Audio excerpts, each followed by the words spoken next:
So, as I say, sorry for the slight technical hits, but welcome to SalesTV, the first episode today. We have another one later in the day for primarily the Americas, and we will hope to welcome people from Asia and Africa in the different time zones. Today is World Mental Health Day, so we will be talking a little bit about that, even though we've talked about it, I think, fair to say, on previous occasions. But we also look today at a non-political way, and our hearts go out to everybody involved in the Middle East situation on both sides of the conflict, and we hope there is a speedy end to that and a very limited loss of life. Joined here today in the Grenville Turner Studios at Cranfield by my co-host Alex, and in the green room we have Adam and Tim as well, so they are here. And we've also got two fantastic guests as well. So, Alex, why don't you take us through the show? Yeah. Good morning, everybody, and welcome to SalesTV. As Andy said, my name's Alex Abbott. I'm founder of Supero, and Supero are social selling experts. The topic today is particularly important to me because what Supero's mission is to eliminate poor mental health in sales. And so, I'd like to bring on our first guest. As Andy said, we have a double header today. We have our first guest talking about mental health and well-being in sales. And our second guest, Tias, talking about, for sales leadership, how to obtain support from HR to ensure successful talent acquisition in sales.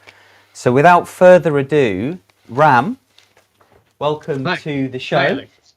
Do you want to tell us a little bit about yourself and what your role is at the Institute of Sales Professionals and why mental health and well-being is so important to you? Sure.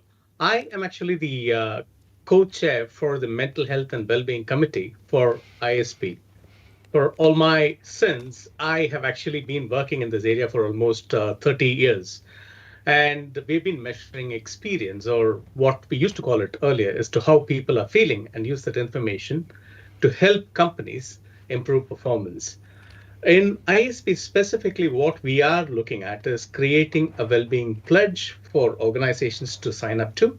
And then we want to ensure that they all adhere to what they have signed up for, in a way that it is easily applicable to all the aspects of sales. Does that answer your question, or do you want me to elaborate? It does. So So I have another point for you. What do you think is the biggest cause of poor mental health in salespeople today? See, I mean, if you really look at it, every organization has got, that I've spoken or seen, has got a well-being pledge or a statement. But when it comes to implementation, although the heart is in the right place, life takes a step aside and work kicks in. So they are actually expected to stretch beyond what they are capable of. And that is actually impacting salespeople in a significant way. I mean, we all go on roller coasters because we like the adrenaline once a while. But sales as a profession has always got this highs and lows. And you're always experiencing this when you win a deal or lose a deal. And to add to that complexity, when we have unrealistic expectations that are being set, plus the individuals also set their own barriers. They are afraid to ask help. So as a result, if you look at it, more than 65% of salespeople are actually experiencing some form of mental health challenges, which is not, something that you would see. I mean, according to stats, UK averages, 2 out of 5 have a mental health challenge. But when it comes to sales profession, that's far higher. So that's why we need to actually look at this much more seriously. Yeah, I was reading some research from the World Health Organization about the fact that 1 in 8 people around the world are suffering with poor mental health. And if you look at the work that Jeff Risley is doing, the founder of the Sales Health Alliance, Canadian-based company, he's been surveying salespeople, I think somewhere between 700 to 1,000 salespeople around the world. And he's found that 4 out of 5 salespeople are suffering with high levels of stress, and 3 in 5 salespeople are suffering with poor mental health, as self-diagnosed, which I think is astonishing, and hopefully that gives you some data there, Ram. What are your thoughts in terms of whether this is down to the individual and the pressure they're putting on themselves to perform versus the organization? See, I mean, wherever I have seen things work is basically where the organization actually takes the first step. The leaders have to demonstrate their commitment towards, taking well-being seriously. And during COVID, we had so many organizations and especially leaders coming out saying that they had mental health challenges and dealing with it, and how they were able to overcome those challenges. So that set some war stories, which inspired people to open up. But then post-COVID, we all forgot what we went through. And as human beings, we tend to forget things very quickly. So we went back to our old ways and we started looking at, how do I get back to my old performance style rather than reflecting on how is it actually compatible with my life. So an organization has to take the first step. And when I take the first step is basically I read in a this was, I think it was Aon's well-being survey globally. They say only 43% of organizations have a well-being strategy, and they're saying that they're investing a lot of time and effort, but it is not clear where the impact is. It's like the old adage of marketing. I don't know Yeah. which 50% is working. So they're Yeah. actually spraying and praying. So that is again another challenge. And you have a well-being pledge, and most of the times it is created without involving the team. So they come up with a pledge which they think is what would serve the purpose. But in reality, they don't then follow that through to how is it going to be lived? How are you going to monitor and measure and manage that set of pledges that you have published it? So Yeah. I always love the Simon Sinek way of looking at things. Why, how, and what. Why is basically the purpose of why do you have to care about your salespeople's well-being? How is what are the things that you're going to be doing, which is basically a pledge or statement, and what are the specific things that you would do or not do to ensure that you live by those pledges. And that's where there's a missing gap. And now when it comes to individuals, again, we all live in a macho culture. If you want to show that I am I cannot be broken down. So that basically has got to change. I And I think think it's what's starting to great change. about that, Ram, is what you're hitting there is the same problem with these compliance issues that you have with with health issues that you have with compliance. There's a lot of companies that have a compliance statement, yeah, but it doesn't mean anything because most people can't actually find it on a website, and even if they found it, there's some level of skepticism about do they actually live it, unless the frontline employee knows how to live the compliance. And converts it into actions and behaviours in front of the customer, it doesn't work. And I think that's where Ram's driving with Dr. Childs and the committee there is, how do we actually make this live for people? And how does it actually translate into employers doing something for salespeople? Yeah. Because there's a big difference here is most people are stressed, yeah. And we've talked about today the issues that are going on. And there's a really interesting paper that's called Can't Leave It Behind. And it basically unpacks in terms of sales stress and burnout. The problem is that before you even get in the car or you get on the train, you've got all of these financial stresses, health stresses, other stresses that are there. And then we take salespeople and force them through a whole bunch more. So it gets magnified. Yeah. Whereas in other kind of professions, it's not as much, and the coping strategies for salespeople are probably not developed and brought through. Yeah, I think it feels like what you're saying, Ram, what you're saying, Andy, it feels like it's having a well-being initiative is it's like putting a Band-Aid on a broken leg. It's okay, so you're trying to do something that's right, but without fully diagnosing the problem that is in front of salespeople today, which is they're being put under pressure to do activities that are no longer working like they once did before COVID, as you were saying, Ram. Absolutely, absolutely. And sales is the only profession where you start worrying about your profession outside work also. And that adds to a lot of stress because you're not hitting targets, which then goes back to what Andy was saying. Then you start worrying about what if, and you start playing these what if scenarios in your head. So what if that happens? Then you can't probably pay your mortgage, which means you lose your house. So that becomes a security issue, financial issue keeps in. So when companies are talking about a well-being pledge or a well-being statement, they just look at work as a solid entity. But what they miss out is before the person starts the car, like Andy said, they have other challenges. And my colleague always says you have to disengage salespeople from their life problems to engage them at work. If you don't have that balance, then it becomes a difficult thing. And we used to talk about work-life balance always.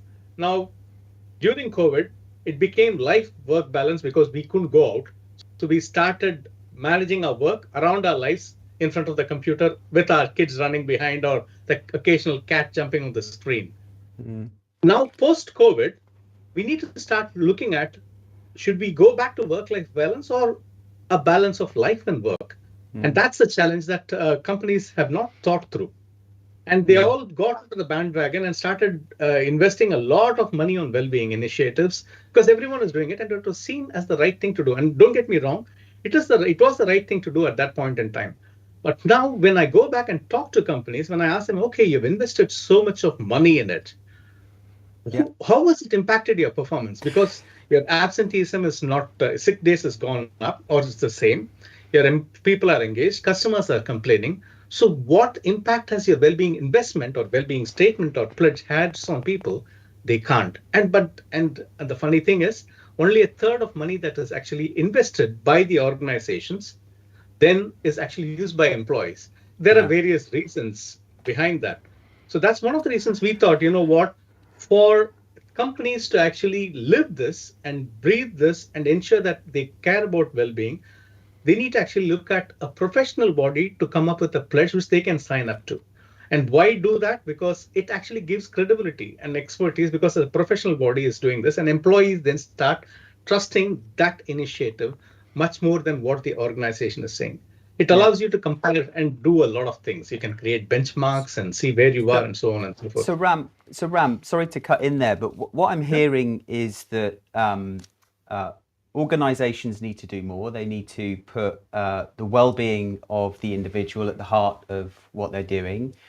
The organization needs to think about the work-life balance and how ensuring that salespeople have hobbies and extracurricular activities outside of work that help them re-energize and refill their cup.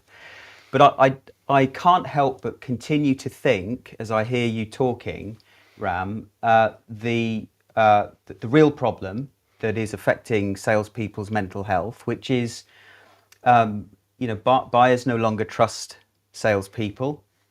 Depending on which research you read, I think Gartner talked about 72% of buyers wanting a rep-free sales experience because they no longer trust vendors or salespeople. So what can we do? What should organizations be thinking about in order to adapt their approach so that they can be trusted again by buyers and enable salespeople to have rapport building conversations that are meaningful as opposed to this constant barrage of insight-led noise that buyers no longer listen to? I mean, just jumping in there before Ram answered, but I think Tim looked at that with Eric Stein last week, and Eric Stein nailed something in one comment, which is there's a low barrier to entry for salespeople. Yeah. There's no qualification for it. There's not necessarily, in America there's a lot more, but there's no actual university pathway for learning. Anybody can effectively pick up a bag, pick up a set of car keys, pick up a map, territory, and off they go. And that's a big problem because there's no such low barriers of entry for virtually anything else. I mean, you don't let somebody come in and rewire your house unless you're pretty competent that they are a competent comfortable that they're a competent electrician. Yeah, Otherwise, they'll burn your house down. Yeah, but actually, that competent electrician can go out and sell something tomorrow because there's no barrier. And I think that's this thing, isn't it? Where how do we change that barrier to entry positively to say, you know what, I am professional and I am capable of doing these things. Yeah. And then actually, I think to Ram's point, then you start to tackle things like imposter syndrome, where a lot of people who are very senior in another field have to go out and sell, and they feel really uneasy about doing it. So I think, you know, Tim, and it would be lovely to get his thoughts at the end. Tim and Eric nailed it last week, which is it's that barrier to entry which is so low that causes a distrust. And if we can change that, it also, and I'm interested around, changes the perception of pride in people. Yeah. I feel proud. Absolutely. Yeah. Absolutely. I mean, as you mentioned, Alex, the problem is customers have stopped trusting you, because if you are stressed and you are trying to deliver something or achieve your numbers or hit your targets or make your commission, depending on whatever you are doing, you are focused only on that. So I read somewhere yesterday, customers smell that desperation a mile ahead. So they know that you're not putting their interests in front of you, and you're trying to sell them, you know, because I've got a nail, every solution, or if I've got a hammer, every solution is a nail. It's not what you need to be doing. So what happens when you are actually in a high stress situation like that is what we call as cortical inhibition, which is basically you are trying to do things. You're in the survival mode. So you actually go on doing what you think you've been doing always, and you think that's obviously got to get you results. Unfortunately, you have to have a moment. That's not going to work. You need to actually build that empathy and trust, which takes a long time, because once you lose that trust, it is very difficult to regain it. I mean, studies have shown that you need to have around 7 to 8 interactions, positive interactions, without you expecting something and doing something for the customer to build that trust and also demonstrate empathy. Only when you do that, they will actually let go of that fear, which basically drives them to not trust you, because they're thinking, why is he or she talking to me like this? What do they want at the end of this? And that fear prevents them from opening up. And brilliant. That's where I would start the journey. So companies have to take the measurement from the customer side also, because I'm sure they're using NPS and so many other metrics. How are they actually using it to connect it with the performance of the salesperson and connecting it back to the well-being of the salesperson? And then go back and reflect, what can they do differently to give this person some safe space to learn, to make some mistakes, knowledge sharing. How much of that is happening? That's another challenge, because that's where we are all driven and we want to be the number one and make the most of whatever we have. So you are competing against each other rather than working together as a team.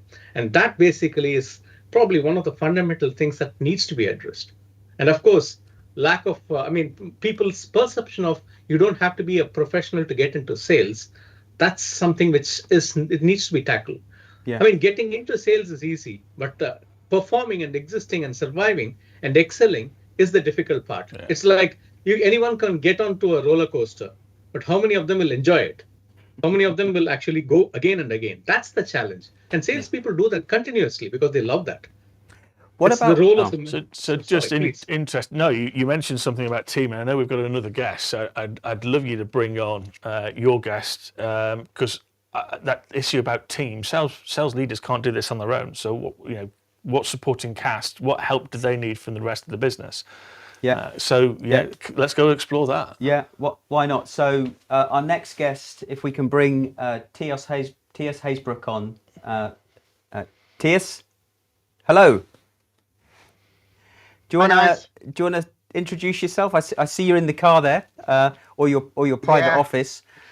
If I knew I had another 20 minutes, I would have made it to the office, I suppose. But I stopped the car just to. It's getting a bit hot, so but that's okay. Okay. So my name is Tias Hazebroek. I started my own company roughly 3 years ago, and right now I'm working with a great company which is called Actito as head of sales for the emerging markets. Cool. Welcome.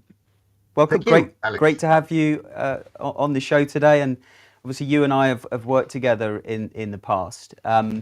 So transitioning on this topic of mental health in the sales force, and thinking about how if you look at the World Health Organization, they're talking about the fact that within the next 2 years, 27% of the workforce will be Gen Z. And I'm thinking about sales and mental health in sales, and the fact that we can see with Gen Z that they're more receptive. They seem to be struggling, certainly in a sales role, with regards to high levels of stress and mental health in sales. Tias, do you have a view on the age of the sales force in the coming years and the effects that mental health might be having on them versus perhaps more senior, seasoned salespeople that have had an opportunity to build up that resilience in their belief system? Well, that's an interesting walk you're taking there, because on one hand you would say seasoned sales people would have their own network, accessibility, etc., etc. So a form of resilience, perhaps. However, what we see in the market right now is that buying behavior of companies, of individuals, consumers is changing.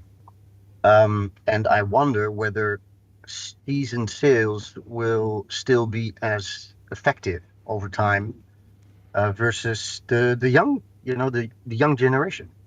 And in regards to pressure, mental health, so to speak, and the effects of I would say company pressure that you put on results. I see that the younger generations are acting slightly different with that pressure. And I think that also has to do with the fact that we are moving, and we have been moving, especially in the turf that we've been active, Alex, in diversifying the sales process versus the old way. Mm-hmm. So you have a specialty, a singular point of entry, a specific task. Even though that it becomes more and more complex, pipe, as you know, is more difficult to get than ever before. But I do feel that the younger generation, and I'm reading Generation Z and beyond, I would say, is far more, I would almost call it, relaxed about it. That's what I see. And then you have the middle layer, so that's us, a little bit younger than us, perhaps. And that's where I see difficulties arise. And that has to do with performance on one hand, difficulty building pipe, pressure on the sales. What do you do? And we have the tendency as management to start micromanaging as soon as the pipe dries up. And so actually we're doing the wrong type of things. Whereas you're starting to ask of the sales to do other things than what would potentially generate business.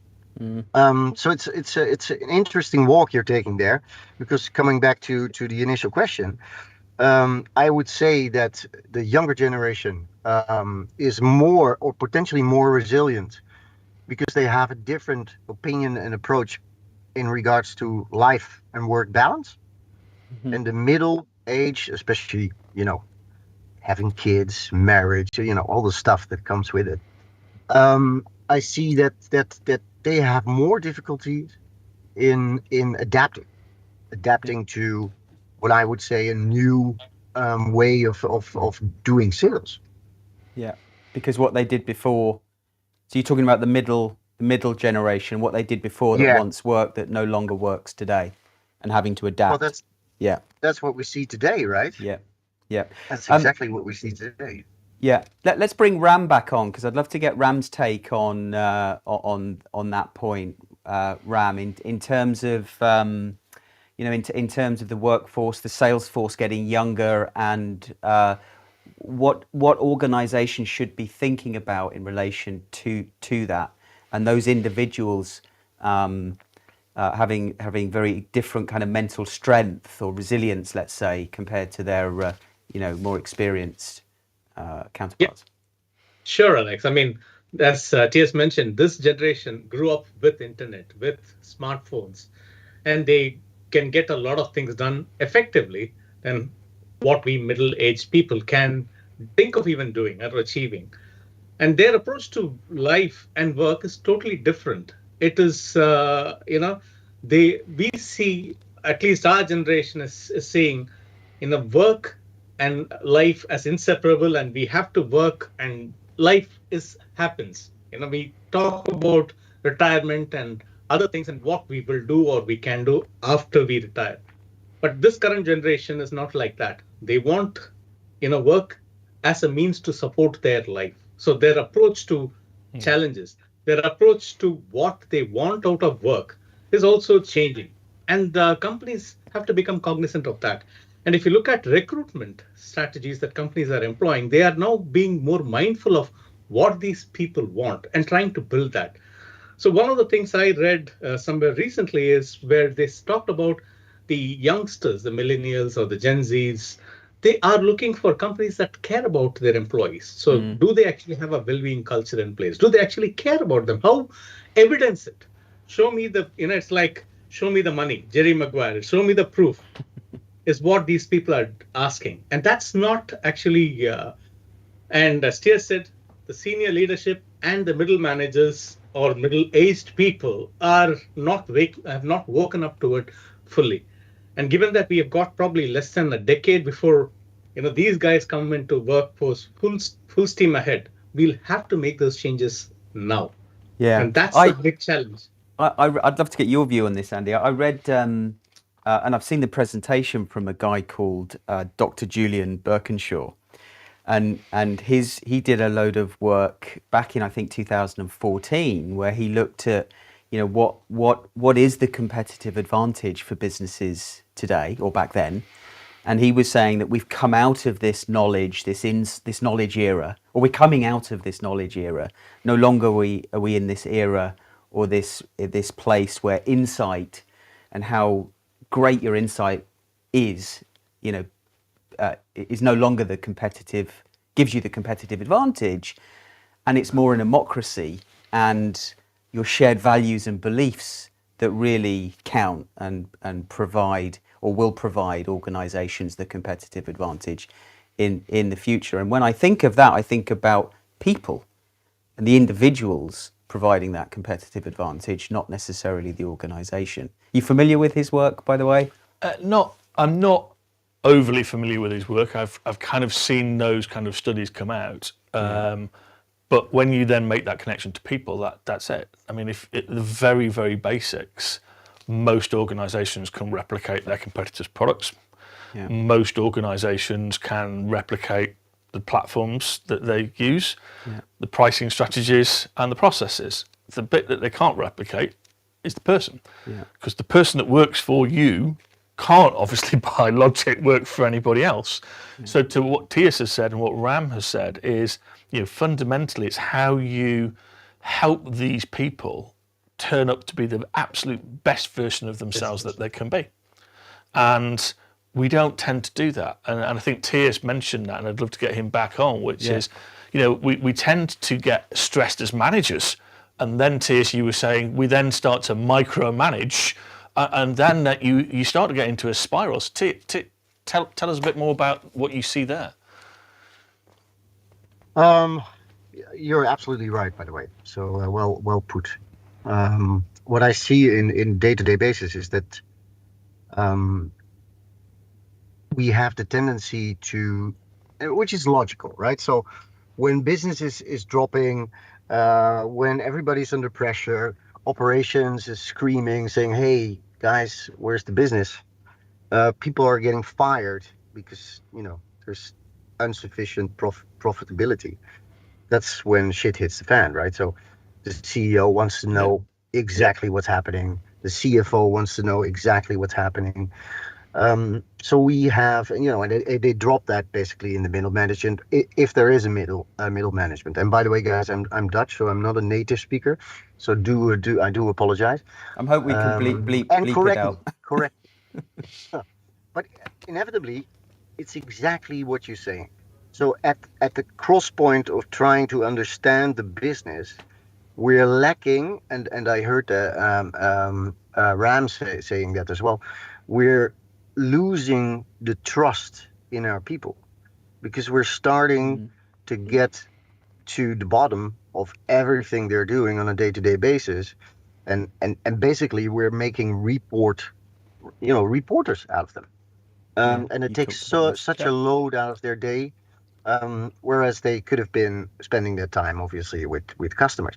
And that, I think, it has everything to do with the middle management not Yeah. pushing back, because in all fairness, I used to be a middle manager in the big red, and I've heard that, and I know a couple of you have operated in that same space, Yep. and I made the same mistakes there.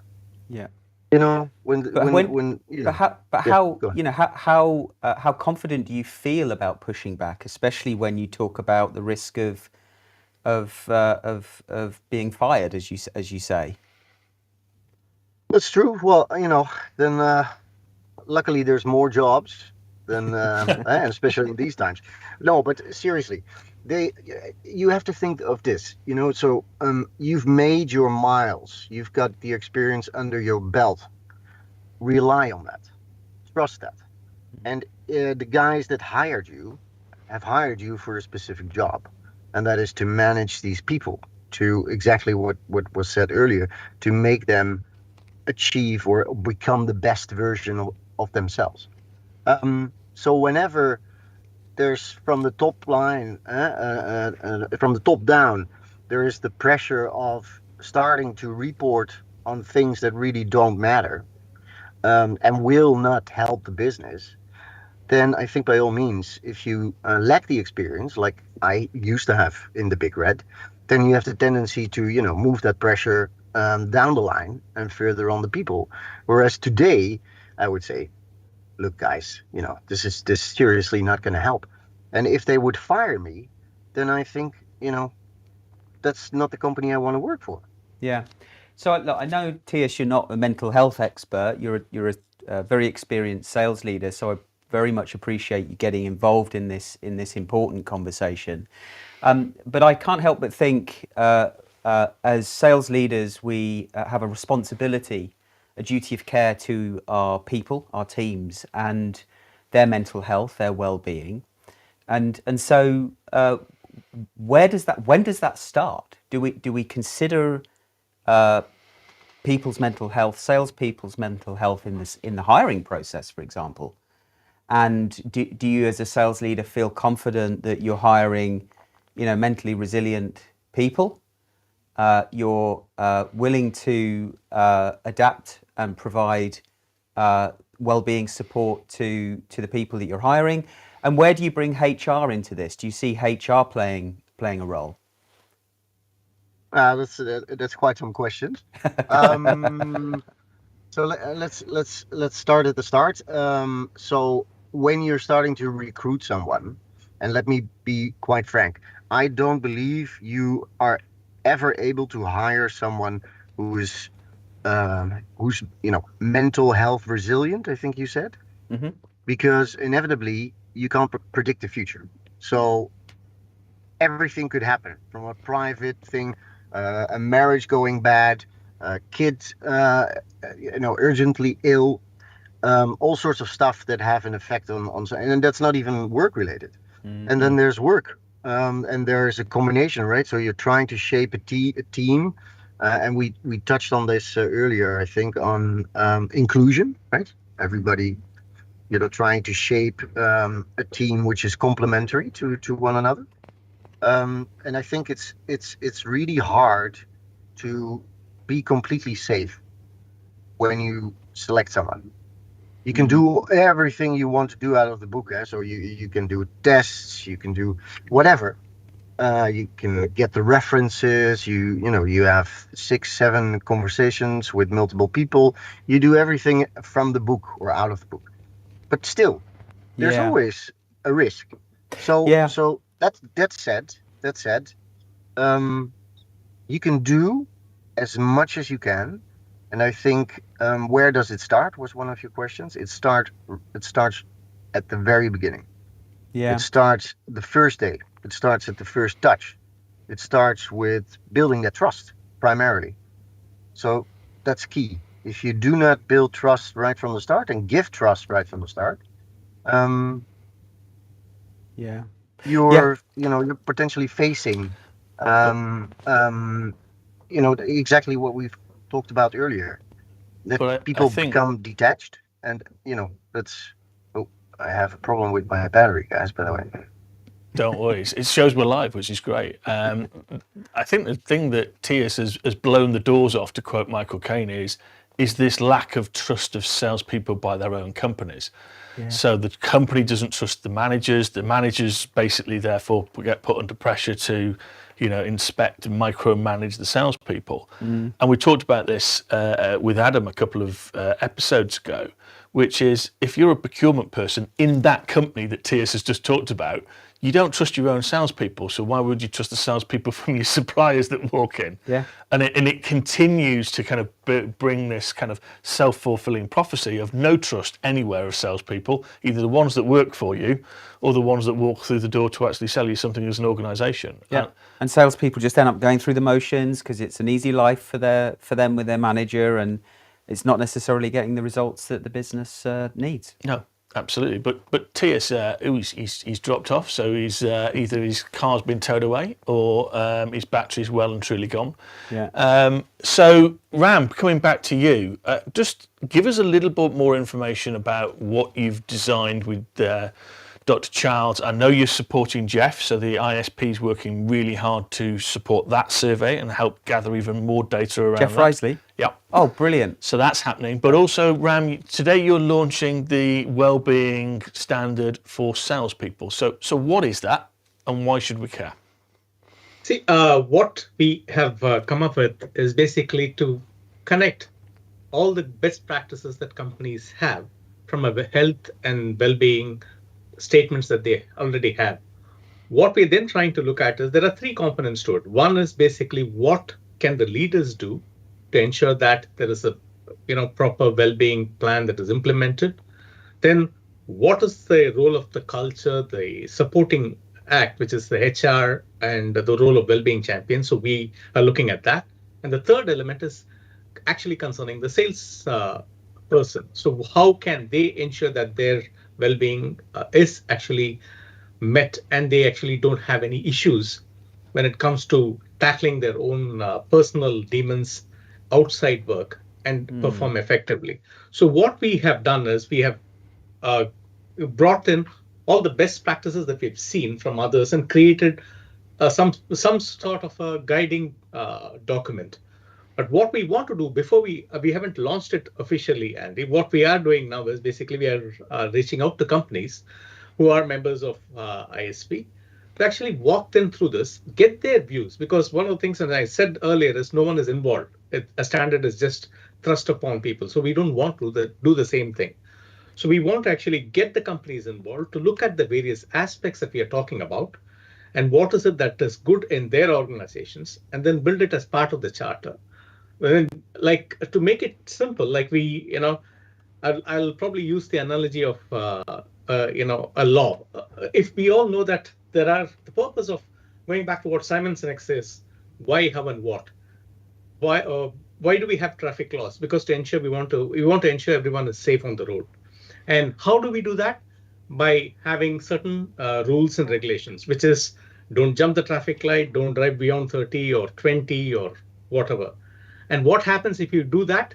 You get penalized, 3 points on the license or a driving course or whatever. So we are trying to adopt a similar approach to creating the well-being standard. We're trying to get to people to understand the why, and the how and the what will be designed with the help of the participant companies. And then what we also want to do is, you can't manage anything if you can't measure it. So we're going to be actually measuring the well-being in depth any company that signs up to the charter will be asked to complete a simple 5-minute survey, which will give us the insights. And then we will provide them with some direction as to what they are doing to what people are saying, because we are trying to bring multiple perspectives. We talked about work, we talked about life. We are trying to bring all those and then give some feedback to companies so that they can act on it. So that's what we're trying to do. Because it's rather than just publish it as a standard or a pledge, we want to bring it to life by doing something with it. So that's what our plans are, Andy. That's brilliant to hear, and I know we've got Tias back, so it'd be nice with just like 4.5 minutes to go to cut back to Tias and ask him about his role or his view. What's the role of senior leadership in making this work, and how did you as a senior leader work with HR to bring it all to life, Tias? There's a couple of things I think over time that I learned that I could share with you guys, and you may obviously add to that. So I think one of the first things is you should definitely align what you're trying to achieve with HR at the very beginning, and that's about budget, it's about the criteria, the level of seniority, the experience, all of the, I would say, hard skills, and if possible some of the soft skills as well. And I think there's companies that do that really well. In particular, I would say the SaaS companies, the startups, the incredible what they achieve sometimes in the hiring process. In a week, a candidate has spoken with C-level all down to operation and the team he's going to work with.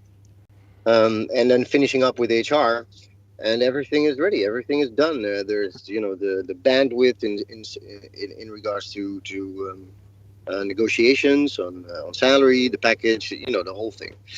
And then of course there's this interesting gap or thing you've just mentioned, which is that mental health, and apart from that inclusion.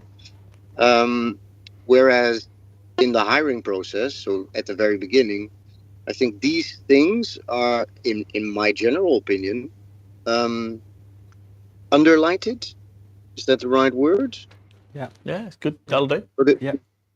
We could learn a lot there. We could do really something more, especially when you're talking about inclusion. It's an element that I think is most of the time missing in the hiring process. Mental health state. How does he or she operate in the team? Am I creating mini-me's, which is, the biggest mistake you make at the very beginning, to how do I make this team work and be complementary to one another? Now, I have a question on that matter, if I may. Absolutely. So, inclusion, right? Inclusion, mental health, and I think organizations that do that or try to achieve that, I think is a really good beginning. But what I see, and I wonder what your opinion is there, is that most of the organizations are unable to facilitate and capitalize on an all-inclusion hiring process, because the processes, the structure, especially in sales, they're rigid, right? So you have one person having what do you call it? A vertical media, or publisher media, someone else's finance, quite isolated. And then there's this remuneration, bonus plans, and stuff like that. How do you make that work? Because it's a really good question. You got about 20 seconds to answer it. I think you've got to be authentic in it, ultimately, and you've got to break the mold to answer that. And what I'd like to do, TS, is take this and do a little video to kind of actually answer that for you, because we are literally at 39 seconds left. So, but I think actually you've got to break the mold, because people actually looking at hiring in their own image. You just said mini-me's. Actually, no, cast the net wide. Take a chance, and actually next week we're going to be having Dr. Rebecca on to talk about actually neurodiversity and some really good examples where actually companies have said we're going to be biased in the opposite direction and look at what that talent has brought us.